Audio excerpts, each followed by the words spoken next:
Bueno, nuevamente en un encuentro sobre charlas en primera persona que venimos realizando desde el Grupo de Historia Social Argentina de la Universidad Nacional de Mar del Plata, que está radicado en el CEIS y en el INUS, que es el Instituto de Doble Dependencia que tenemos con CONICET. Vamos a tener un nuevo encuentro. Ustedes saben ya que esta actividad tiene que ver con charlar precisamente con aquellos investigadores, investigadoras que consideramos marcan un clivaje, un punto muy importante con sus investigaciones en el campo historiográfico. En esta oportunidad, nada menos que con Adrián Carbonetti. Adrián Carbonetti es historiador, es magíster en demografía, doctor en demografía, es miembro y a su vez director del Centro de Investigaciones y Estudios sobre Cultura y Sociedad, que es una unidad de doble dependencia entre CONICET y la Universidad Nacional de Córdoba. Es investigador principal de CONICET, profesor de la Universidad Nacional de Córdoba, y el especialista más importante que hoy tiene nuestra historiografía a nivel nacional, especializado precisamente en los estudios sobre la gripe de 1918. Una pandemia sobre la cual se volvieron todas las miradas a partir del momento que estamos atravesando, que nos impone el COVID-19, y entre todas sus publicaciones, porque Adrián es un historiador muy prolífero, quiero destacar esta que ustedes ven en pantalla, y por eso este encuentro lo comenzamos con esto, que es su último libro, que salió en medio de esta pandemia, y que tiene que ver con esto: Argentina en tiempos de pandemia de la gripe española, mirar el pasado para comprender el presente. ¿Qué título, Adrián, no? Bueno, bienvenido a nuestro encuentro, a nuestros encuentros. Hacía rato que te queríamos tener, así que es un placer para nosotros saludarte. Bueno, muchas gracias, Adriana. Gracias por la invitación. La verdad que es un placer estar conversando con ustedes sobre, bueno, los temas que de alguna manera nos obsesionan, ¿no? Bueno, el caso mío es el tema de la gripe española, que lo vengo estudiando hace ya mucho tiempo, ya cerca de 10 años, ¿no? Así que bueno, muy agradecido que me hayas invitado. Bueno, para nosotros es un gusto. Con nosotros está Juan Pablo Ubisi, que es otro miembro del grupo de investigación, así que con él, y que ha hecho la reseña de este libro, que ha sido publicado en reseñas precisamente del CELEIS, vamos a comenzar esta charla, si te parece. Yo te quería preguntar al inicio, ¿cómo vinculás, o sea, el origen básicamente de ese 1918? ¿Qué vínculos hay con la Primera Guerra Mundial, no? Bueno, sí, hay indudablemente que hay muchos vínculos. Es decir, si no hubiese existido, supongo, estamos hablando de una cuestión contrafáctica, pero si no hubiese existido tal vez la Primera Guerra Mundial, tal vez la pandemia de gripe española no hubiese tenido el impacto que tuvo a nivel mundial. Hay que recordar, y esto, digamos, me lleva un poco a cuestiones de carácter numérico, ¿no? Estamos hablando de, no se sabe realmente cuál ha sido el número de muertos que provocó la pandemia a nivel mundial, pero más o menos están en hipótesis de mínima de 20, pasando por de 20 millones de personas, pasando por una hipótesis intermedia que sería en todo caso la más, tal vez la más coherente, de más o menos 50 millones de personas, y otros que hablan de 100 millones de muertes, ¿no? Claro, y estamos hablando de una población de, en ese momento, aproximadamente 1.800 millones de personas. Es decir, el impacto que tuvo la gripe española fue terrible. En realidad, bueno, sobre el tema del origen hay como tres hipótesis que están dando vueltas, de las cuales hay una que es mucho más fuerte, ¿no? Una es que, bueno, que habría comenzado en China, ¿sí? Habría llegado a Estados Unidos, y desde ahí, con el movimiento de tropas, se hubiese diseminado prácticamente por Europa y el mundo. La segunda hipótesis es que que es la más fuerte en realidad, es que, bueno, que no, comenzó en Estados Unidos, en Texas, en un batallón del ejército, donde la cadena de contagio es muy fuerte, muy, muy rápidamente. Es decir, en la Argentina sucedió más o menos lo mismo. Es decir, en el ejército es donde más impactó la gripe española, en el sentido de que la cadena de contagio era como muy, muy importante, ¿no? Y hay una tercera hipótesis que habla de que se habría desarrollado en realidad en los campos de batalla eh, en la Primera Guerra Mundial, a partir de trabajos que han hecho biólogos, y viendo de que habría habido alguna enfermedad que se parecería de alguna manera a la gripe española y que habría comenzado antes del ingreso de la gripe. Como sea, que la más fuerte en realidad es esta, la segunda de las que les he mencionado, con el movimiento de tropas. Acuérdense que, bueno, está llegando en 1918 la gripe española, que además, digamos, es bueno decir que se la denomina gripe española no porque haya surgido en España, sino porque España era el único país neutral en ese momento que publicitaba y daba noticias acerca de la gripe, ¿no? Entonces, digamos, llega a los campos de batalla en la Primera Guerra Mundial, ahí hace una gran cantidad de víctimas. Imagínense una guerra de trincheras, una guerra donde las condiciones de higiene no existían directamente, ¿no?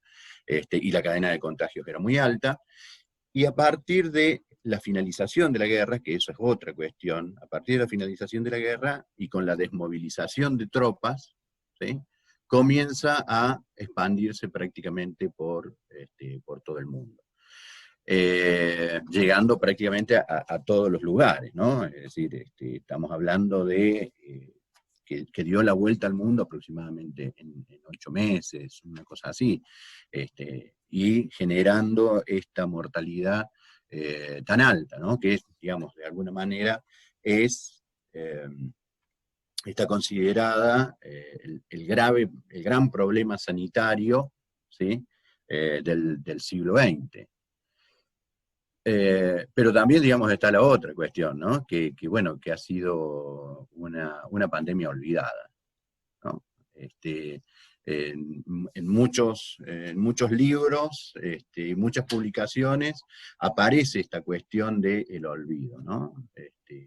El problema que se suscitó a partir de que, digamos, una vez que pasó la pandemia, ¿sí?, se olvidó por completo. Los médicos por ahí hablaron un poco, en el caso, por ejemplo, argentino, los médicos hablaron un poco sobre la gripe relacionada, por ejemplo, con la tuberculosis, pero digamos, de lo que querían hablar era de la tuberculosis y les aparecía la gripe, pero no hubo trabajos posteriores que pusiesen el acento en la cuestión de la gripe.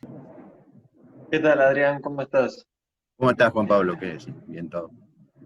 Bueno, yo primero quiero decir que tuve la oportunidad de leer el libro, de hacer una reseña, como comentábamos con Adriana.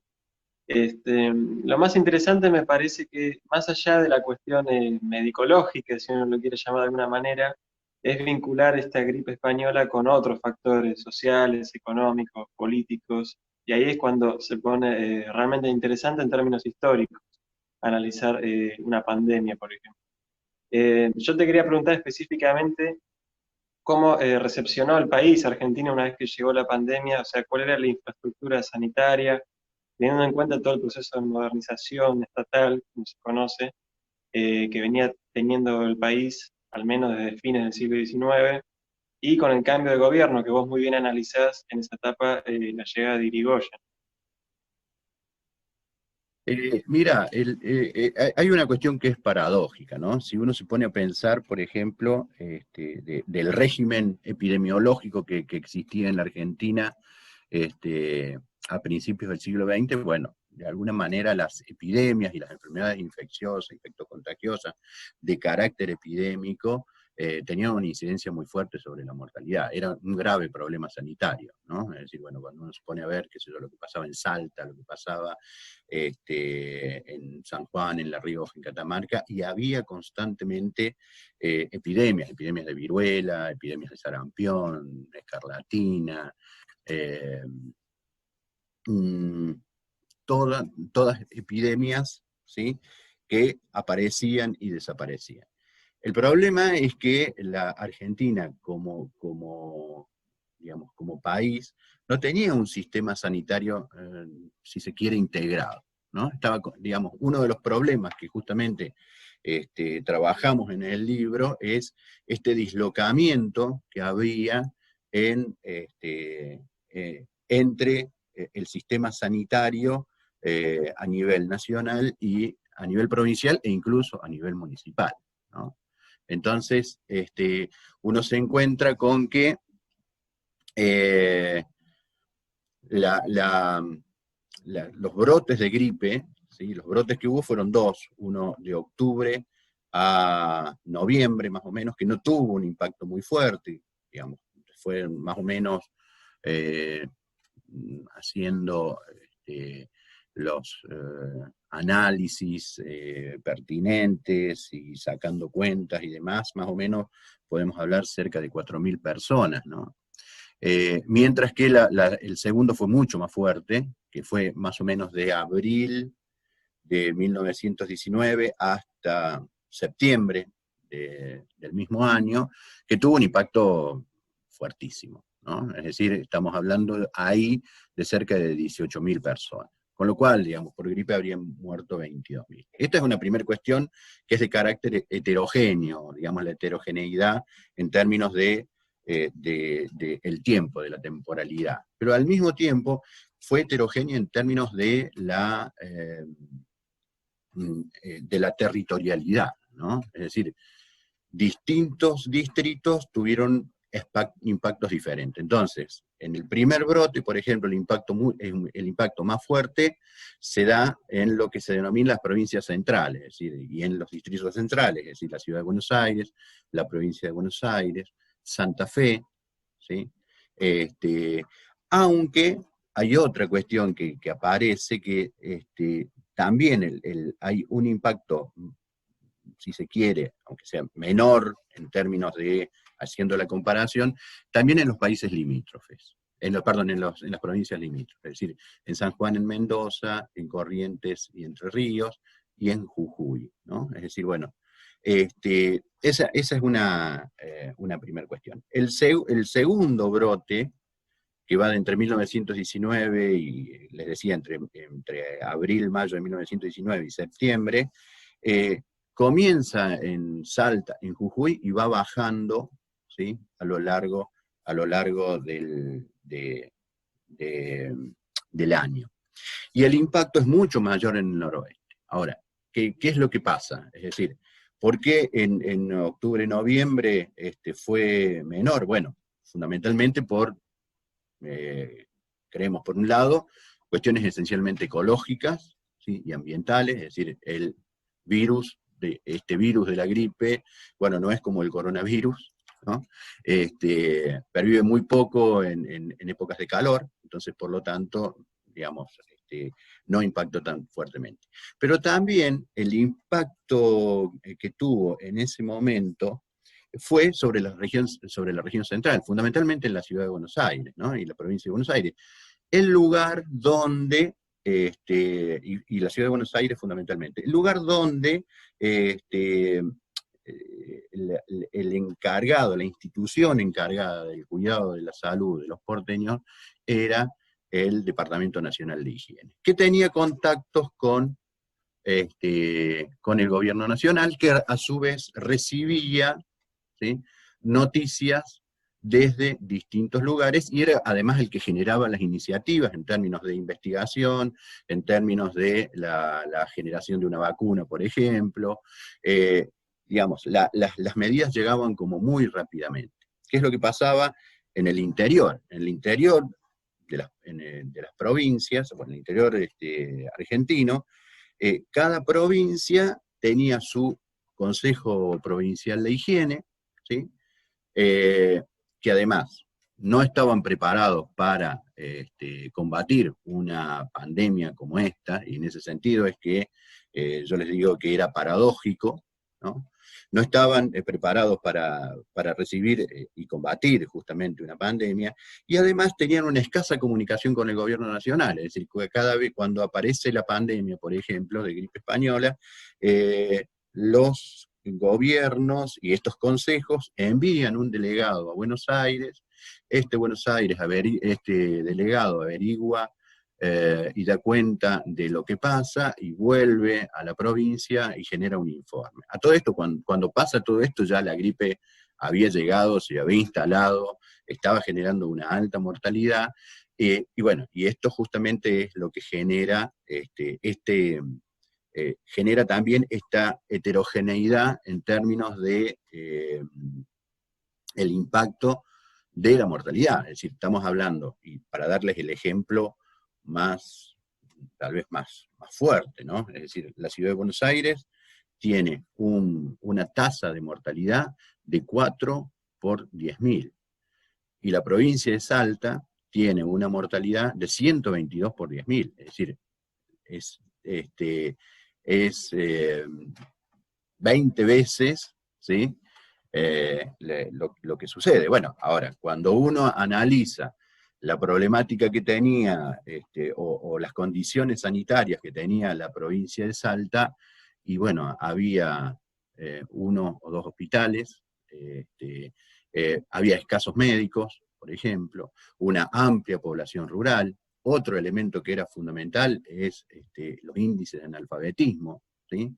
Y claro, cuando uno ve, puede contrastar en todo caso lo que está pasando en Salta con lo que pasa en la Ciudad de Buenos Aires. Y en la Ciudad de Buenos Aires estaba la gran mayoría de los hospitales, el 50% de los médicos, teníamos una población alfabetizada, había condiciones para que, digamos, se diera fundamentalmente esa heterogeneidad, ¿no? Que desde mi punto de vista tiene que ver también es decir, tiene que ver fundamentalmente con factores estructurales, ¿no? Bueno, digamos, a ver, Salta, indudablemente que no ingresó en el esquema que había impuesto en ese momento la élite criolla de desarrollo económico hacia afuera, quedó afuera, igual que muchas otras provincias. Jujuy pasa más o menos lo mismo, digamos, en La Rioja, Catamarca, pasa lo mismo, ¿no? Es decir, y son justamente, cuando uno ve el mapa, ve una especie de degradé, ¿no? Entonces los impactos son distintos, ¿no? Y justamente por las condiciones estructurales en las que se recibió la pandemia por parte de las provincias. Adri, una cuestión antes de pasar a la próxima pregunta, y en relación a esta imagen, ¿no? Que esta imagen, digamos, es emblemática y más conocida ahora, ¿no? Más, digamos, ha cobrado una visualización distinta a través de la actual pandemia, y recuerdo que cuando fue la anterior, la de la gripe A, que fuimos convocados por Manguinhos, ¿te acordás? Lo presentábamos como un gran hallazgo a esta imagen, pero también es inagotable de información, ¿no? Porque muestra también algo de lo que estás diciendo ahora. Difícilmente me parece que en el interior hubiesen apelado a este cuidado individual que esta imagen hace referencia, ¿no?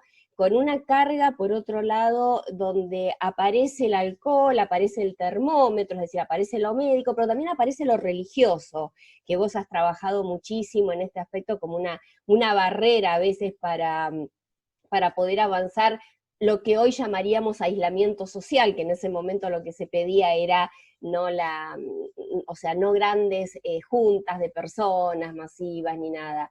Sí, quería traer a colación esta imagen porque me parece se puede trasladar a nuestro presente, ¿no? Y a veces, ¿no? Esa pregunta que va a quedar latente por mucho tiempo, me parece, entre los cientistas sociales, ¿cuáles son las diferencias en materia preventiva que ha marcado el COVID? Porque cuando vemos estas cuestiones o estas imágenes parece que no mucho, el alcohol, el termómetro, ¿no? El aire. Así que bueno, nada, quería traer a colación antes de pasar a la próxima pregunta. Y la verdad que no cambia nada, ¿no? Es decir, bueno, lógicamente con sus diferencias, lógicamente, porque ninguna pandemia es igual, pero, digamos, y la otra cosa es que aparecen esos vasos comunicantes, ¿no? De pronto la aparición de, digo, como la iglesia, también otras manifestaciones de antimedidas, ¿no? Durante la gripe española. La famosa, no sé, yo de alguna manera lo traté de popularizar, que es que se parece mucho a esto otro, ¿no? Lo que está pasando hoy, los domingos, que bueno, salen muchos tal vez a contagiarse. Y que es, por ejemplo, los antimedidas, es decir, en ese momento se desarrolla una marcha, que es la marcha de las antorchas, que están en contra de que le cierren los bares a las 11 de la noche, ¿no? Y esto se da en Buenos Aires, también hay que decirlo. Eh, pero sí, es cierto, eso. Bueno, otra de las cuestiones que yo quería preguntar y que es una dimensión más que abordás en todo esto es el tema del surgimiento de las publicidades y de nuevos productos y de ofertar cosas que, bueno, obviamente antes eran inéditas y ahora comienzan a ser recurrentes en las tapas de revistas o demás. Yo acá seleccioné algunas. Este, Sobre todo se promete, ¿no? Como una cuestión de una solución mágica hacia una pandemia que en realidad era más que desconocida. Y quería saber, digamos, hasta qué punto se aprovechó la emergencia de estos nuevos productos y que después probablemente prosiguieron en el tiempo más allá del fin de la pandemia de la gripe española. Y vos sabés que yo creo que para este tipo de iniciativas, cada pandemia es una oportunidad, ¿no? Es decir, con esto que quiero decir, que no es únicamente, no se dio únicamente durante la gripe. Es decir, cuando uno ve, por ejemplo, los periódicos durante las epidemias de cólera en 1869, 1886, y se encuentra más o menos con lo mismo, ¿no? Es decir, son momentos en los cuales la pandemia o la enfermedad aparece como una especie de elemento de marketing, ¿no? En el cual aparecen, yo los dividiría como en dos, como en dos grupos de productos que se publicitan, porque, digamos, así como tenés que es uno de carácter, si se quiere, mágico, y que quiere fundamentalmente, por ejemplo, ¿no? Eh, que es una especie de preventivo, eh, que en realidad, bueno, no sé si es el caso, en el cual, digamos, se lo lleva, es un microbicida, ¿no? Que se lo lleva en un bolsillo, o en la dama, o en la cartera de la dama, ¿no? Es decir, por un lado están estos que quieren aprovechar la oportunidad de la enfermedad para generar una venta, ¿sí? Pero también yo creo que hay otro grupo de productos que aparecen publicitados y nuevamente con el marketing de la gripe, que es aquellos productos que durante la época no epidémica, ¿sí? Durante épocas no epidémicas, no estaban en el circuito comercial, digamos, no se encontraban, digamos, en el circuito de comercio, ¿sí? Eh, y la gripe aparece como un elemento de marketing para imponer durante la enfermedad, pero después continuar, es decir, que continúe en el circuito comercial, ¿sí? Por ejemplo, es el caso que vos estás mostrando, ¿no? Es decir, el anterior era una oportunidad, como hoy podemos empezar a ver el COVID, ¿sí? En el COVID, que aparecían, por ejemplo, unas tarjetas que supuestamente te iban a proteger del virus, y aparecen, bueno, aparecen los otros elementos mágicos que podrían llegar a protegerte de la enfermedad. Pero hay otros que, por ejemplo, que es en el cual nos encontramos con que se está publicitando una mesa para enfermos, ¿no? Es decir, bueno, a ver, uno se va a enfermar de gripe, pero sabe que después se va a enfermar de otras cosas, y más en ese momento se iba a enfermar de otros. ¿no? Entonces, la mesita aparece no solo como, digamos, en este momento, sino que está pensada en términos de que va a seguir en ese circuito comercial, porque va a haber otras enfermedades, ¿no? No sé si lo tenés acá, pero está el caso, por ejemplo, del calefón, ¿no? Son los calefones que comienzan, no sé si está, pero fíjate, este también es como muy interesante, ¿no? Porque dice, cuidado señora, ¿sí? Y te pone la palabra gripe como una especie de llamador, y al lado te pone el tifus, ¿no? Y que el agua anisacate te va a proteger, no solo de la gripe, sino que te va a proteger también del tifus. Entonces, por lo cual, digamos, la forma en cómo está pensada esta publicidad es, digamos, primero entonces y si me va a proteger de la gripe, me va a proteger del tifus y también posiblemente me proteja de otra enfermedad, ¿no? Está pensado más o menos desde esa perspectiva, ¿no? Entonces, esta agua anisacate está siendo publicitada en un momento de gripe, pero pensando en términos de que va a ingresar en el circuito comercial, ¿sí? Porque va a ser protectora en contra de otras enfermedades.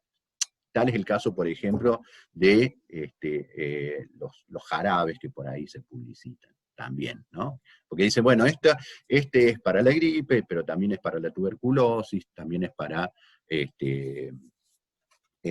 otras enfermedades, como por ejemplo una neumonía, etcétera, etcétera. Es decir, la publicidad es, digamos, un, eh, un factor o una, si se quiere, una dimensión como muy importante para estudiar en las epidemias. Y bueno, yo creo que tomando distancia dentro de unos 5 o 6 años, y bueno, vamos a ver en todo caso cómo se publicitaron los productos en contra, para supuestamente terminar con el COVID, ¿no? Es decir, vamos a ver que,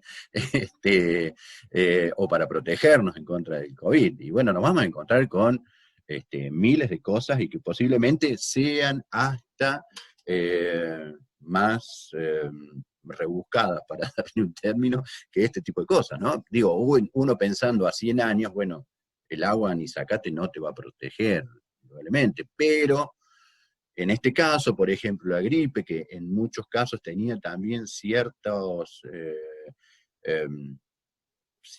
síntomas sobre el sistema digestivo, bueno, el agua aparecía como un elemento fundamental. Y así como aparece esta, también aparecen muchos otros, es decir, aparecen desinfectantes. El lisofón, por ejemplo, es justamente de esta época, ¿no? Es decir, eh, digamos, lo he dicho bastantes veces, ¿no?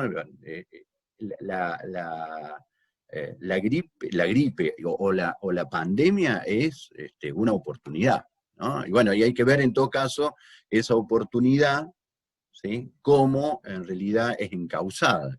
Si es encausada simplemente para un momento, por lo cual, bueno, hay que sacar la mayor cantidad de dinero posible a partir de la venta de este producto que no va a servir y que está destinado esencialmente a la gripe. Mientras que hay otros que están pensando no, bueno, vamos a hacerlo para la gripe, pero también lo vamos a ingresar en el circuito comercial, ¿no? Claro, bueno, estas oportunidades que vos mencionás en realidad también responden a una demanda, ¿no? Deseosa de encontrar la famosa solución. Y en este sentido yo también quería saber que vos analizás un poco las representaciones, los imaginarios sociales, si bien es algo muy heterogéneo y muy complejo, digamos, cómo impactó en la población esta gripe española. Obviamente uno puede hacer lazos todo el tiempo con lo que estamos viviendo hoy en día, cómo se representa la pandemia y cómo fue en aquel momento, cómo fue la respuesta. Y, digamos, yo creo que también, así como el impacto en términos de mortalidad, de morbilidad y demás, fue heterogéneo, también es cierto que, digamos, la percepción que hubo sobre la enfermedad fue distinta, ¿no? Es decir, bueno, de lo que más tenemos fundamentalmente es la ciudad de Buenos Aires, ¿no? Y tenemos, por ejemplo, de algunas digamos, fundamentalmente de la prensa y fundamentalmente también de la revista Caras y Caretas, ¿no? Donde aparecen justamente las representaciones de la gripe. Yo creo que había como una especie de contradicción en eso, ¿no? Es decir, por un lado, esta cuestión de una visión, por lo menos en el caso de Buenos Aires, de una visión, si se quiere, de una enfermedad que iba a pasar muy rápidamente y que iba a ser bastante benigna, ¿no? Porque esto además es lo que se bajaba desde el gobierno nacional y desde el Departamento Nacional de Higiene y desde los otros lugares, ¿no? Entonces aparece como una especie de contradicción en ese sentido, ¿no? De hacer, porque lo que vos estabas mostrando, por ejemplo, es una tapa de Caras y Caretas, en el cual, de alguna manera, se hace también como una especie de burla, ¿no? Es decir, bueno, se hace una burla a todos los cuidados que uno tendría que tener. Hay otra que creo que aparece en mi libro, en la cual aparece un poeta, ¿no? No, mejor dicho, no un poeta, aparece un concurso en el cual se habla de todos los miedos que podía llegar a generar justamente la enfermedad, ¿no? Es decir, y bueno, entonces se daban los premios de acuerdo a si uno tosió y le dio miedo, o si otro hizo tal cosa, ¿no? Es decir, entonces, aparece eso, pero también aparece como cierto miedo, ¿sí?, de la sociedad a lo desconocido, ¿no? Hay una en Caras y Caretas que me pareció como muy interesante, ¿no? Un diálogo entre dos personas en el cual, digamos, se ve la caricatura donde hay amontonados un montón de cosas en contra de la puerta, ¿no? Y una persona a la otra que le dice, usted se muda, don Anacleto, y entonces dice, no, yo puse todo esto para que no entre la gripe a mi casa. Entonces, digamos, por un lado, porque está la otra cuestión, es decir, el esperar algo monstruoso, ¿no? Es decir, bueno, a ver, ¿quién va a poner un montón de cosas para que no entre la gripe, ¿no? Pero hay esta percepción también de algo monstruoso, de algo muy maligno, ¿sí? Que yo creo que estaba fundamentalmente en la sociedad. Y entonces, bueno, y eso de alguna manera uno lo puede llevar a cómo representaba justamente la prensa a la gripe, que es justamente lo que vos mostraste en la tapa del libro, ¿no? Que, no sé si lo podés poner para que lo vean, la tapa del libro, fíjense, digamos, ahí dice, ¿sí? Bacilo, si ustedes lo ven, así se ve muy, pero dice, este es el bacilo de la gripe, ¿no? Que en ese momento se creía que era un bacilo lo que generaba la gripe, y no un virus. El virus se va a encontrar recién en 1933, ¿no? En este momento se creía que era un bacilo, como el de la tuberculosis, como el cólera y demás. Ahora, si ustedes lo ven, en realidad es un mosquito, ¿no? La caracterización que tiene es de un mosquito, ¿no? Es decir, bueno, la dama española es un mosquito vestido de dama española. Bueno, como te venía diciendo, digamos, el mosquito, ¿sí? Digamos, esta asimilación del bacilo al mosquito, yo creo que lleva un poco digamos, a la memoria histórica de lo que sucedió con la epidemia de fiebre amarilla, que fue, digamos, la de mayor impacto en Buenos Aires, prácticamente desde en todo el siglo XIX y prácticamente en todo el siglo XX, es decir, bueno, de generar incluso un cambio en la traza urbana. Y ya en ese momento Finlay ya había descubierto que el mosquito era aquel que era el vector de la fiebre amarilla. Entonces, que que la figura del mosquito aparece como amenazante, ¿no? Es decir, es una especie de amenaza a la vida. Entonces, un poco esto es lo que yo te quería, digamos, quería concretar, en el sentido de que hay una cuestión muy contradictoria, ¿no? Es decir, por un lado, aparecen caricaturas que digamos, incluso en las cuales se hace crítica a la política, se hace crítica a los diferentes sectores sociales, se hace, por ejemplo, una crítica a los empleados públicos, pero al mismo tiempo, y al cual se le da, digamos, es decir, la gripe aparece como una cuestión más bien menor en términos de lo problemático, pero al mismo tiempo aparece esta cosa, ¿no?, de la gripe como algo bastante monstruoso, ¿no? Hay como ciertas contradicciones, que creo que también, por ejemplo, en el COVID se han dado, ¿no? Es decir, bueno, por un lado, bueno, hay mucha gente que tiene miedo, que no quiere enfermarse, pero al mismo tiempo hay otros que dicen, bueno, el virus no existe, ¿no? Es decir, bueno, un poco se puede llegar a ver Claro. eso, Es ¿no? la diversidad, ¿no? Diversas maneras de percibir el temor, esto es así, sé que hay digamos, hay un denominador común en esto, que me parece que debe ser en algún momento motivo de abordaje por parte de quienes gustan estas temáticas, como también debería ser motivo de abordaje o de pensar por qué siempre las pandemias de gripe son olvidadas, ¿no? Porque fue olvidada la del 18, pero posteriormente hubo dos más en el siglo XX, asiática en el 57 y 10 años después la de Hong Kong, que tuvieron obviamente un índice de mortalidad mucho menor, pero murieron 2 millones de personas en una estimativamente y otro más millón de personas, y sin embargo también han sido olvidadas. Me parece que son cuestiones para reflexionar. Bueno, Adrián, ha sido muy, muy rico el encuentro. Te queremos agradecer mucho y comprometerte seguramente para una próxima oportunidad donde nos puedas hablar de trabajos y seguramente volver a pensar desde algún otro lugar también, ¿no? La gripe y la pandemia que actualmente nos cruza.